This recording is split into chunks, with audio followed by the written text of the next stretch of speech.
Alors nous allons reprendre ensemble tout le chapitre Exode 3. Parce que certaines personnes me diront, mais qu'est-ce que c'est que cette histoire? Moïse n'est pas hébreu, d'après vous, qu'est-ce que ça raconte? Bon, on va regarder ça de très près, et vous allez voir ce que vous allez voir. Donc je prends mes lunettes, et je vais commenter avec vous.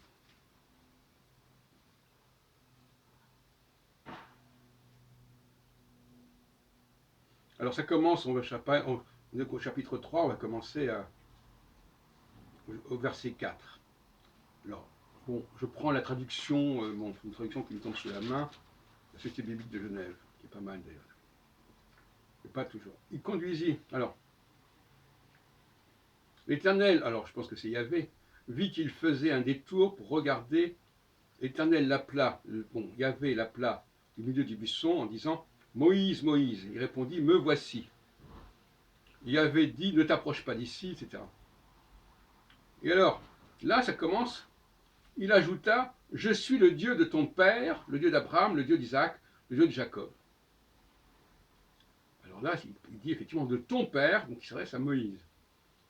Yahvé, Abraham, Yahvé, Israël, non, Elohé Abraham, Elohé Israël, Elohé Jacob. Et puis après, il dit, alors ça devient compliqué, au verset 7, Yahvé dit, j'ai vu la souffrance de mon peuple qui est en Égypte, de mon peuple, et j'ai entendu les cris qu'il pousse devant ses oppresseurs.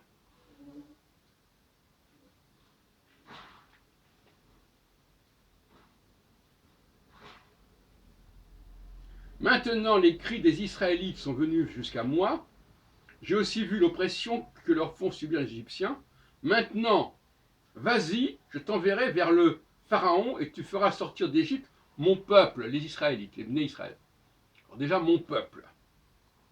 C'est pas ton peuple. Hein.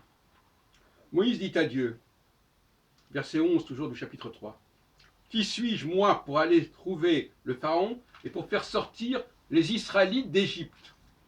Les Israélites d'Égypte. Pourquoi moi je ferais sortir les Israélites d'Égypte? Dieu dit, je serai avec toi. Voici pour toi le signe que c'est moi qui t'envoie. Quand tu auras fait sortir le peuple d'Égypte, vous servirez Dieu sur cette montagne. Moïse dit à Dieu, j'irai donc trouver les Israélites, et je leur dirai, le Dieu de vos ancêtres m'envoie vers vous. Je leur dirai, le Dieu des ancêtres, de vos ancêtres, pas de mes ancêtres, m'envoie vers vous. Dieu dit à Moïse, alors, ensuite, voilà ce que tu diras aux Israélites. Yahvé m'a envoyé vers vous. Dieu, verset 15, Dieu dit encore à Moïse, voici ce que tu diras aux Israélites. L'Éternel, le Dieu de vos ancêtres, le Dieu d'Abraham, le Dieu d'Isaac, le Dieu de Jacob, m'envoie vers vous. Oui, on n'est plus tout à fait dans le ton de la première formule. Hein. Tout à l'heure, c'était, tout début du chapitre 3, c'était,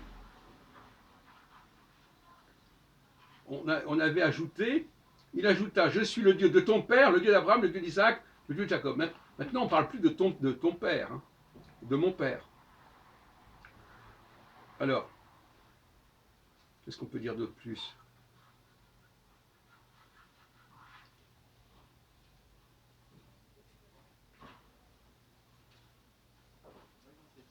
On peut continuer comme ça indéfiniment.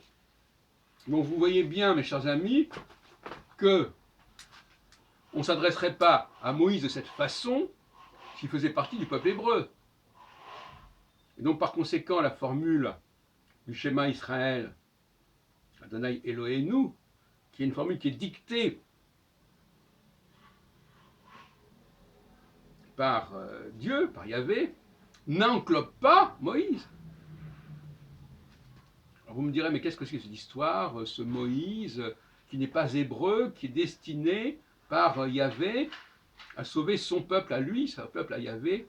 Alors je vous rappelle quand même que dans Ézéchiel, dans les chapitres 40 et quelques, on ne parle pas de Moïse du tout.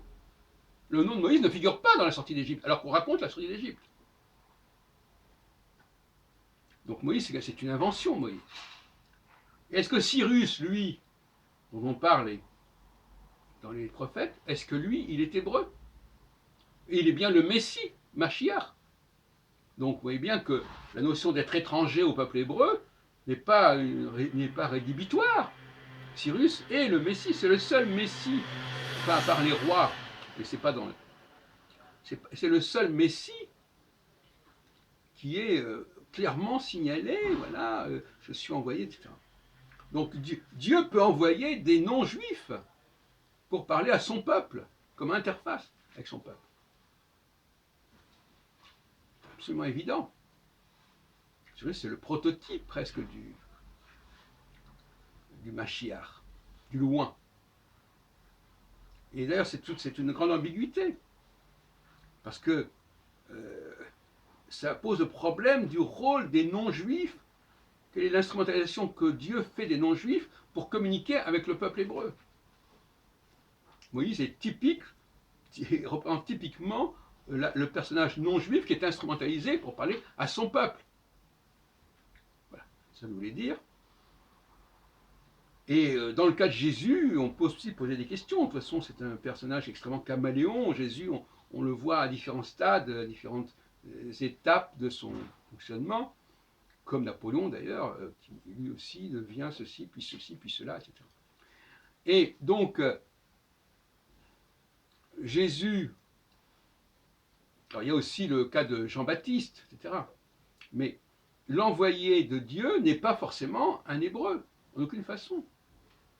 C'est pour ça que la question de savoir si Jésus est juif ou pas, de toute façon, tout ça, je ne dis pas que Jésus n'a pas existé, mais tout ce qu'on met autour, on ne sait pas. Peut-être qu'effectivement, c'est un personnage qui vient de Galilée. Galilée, ce n'est pas vraiment le centre d'Israël, ce n'est pas vraiment Jérusalem. On peut demander si ce n'est pas un personnage, un peu comme le Moïse, qui a une révélation et qui va s'adresser au peuple hébreu. D'où toute l'ambiguïté. Mais il n'y a absolument aucune contradiction entre le fait que le Messie ne soit pas un hébreu. D'ailleurs, dans bien des cas, par exemple dans l'histoire de l'Europe, les rois ne sont pas de la même race, de la même famille que les peuples qui sont amenés à diriger. Les Habsbourg, par exemple, ont souvent été, par exemple, que ce soit en Grèce ou en Belgique, etc., ils ont souvent été importés pour diriger des peuples dont ils ne faisaient pas partie initialement. Et même l'Angleterre, avec quand on a fait venir les gens du Hanovre, enfin bon, c'est un problème encore, parce qu'ils étaient plus nos cousins. Je veux dire, c'est aussi des gens qui sont importés. Et pour terminer sur notre heure, les femmes ne jouent aucun rôle dans toute cette histoire-là. La royauté française se fout complètement du fait que le roi de France épouse une Espagnole ou une Autrichienne. Ça n'a aucune incidence. Elle est simplement un instrument pour donner vie, pour donner naissance à un roi de France, mais elle-même, sa propre origine, elle est totalement secondaire.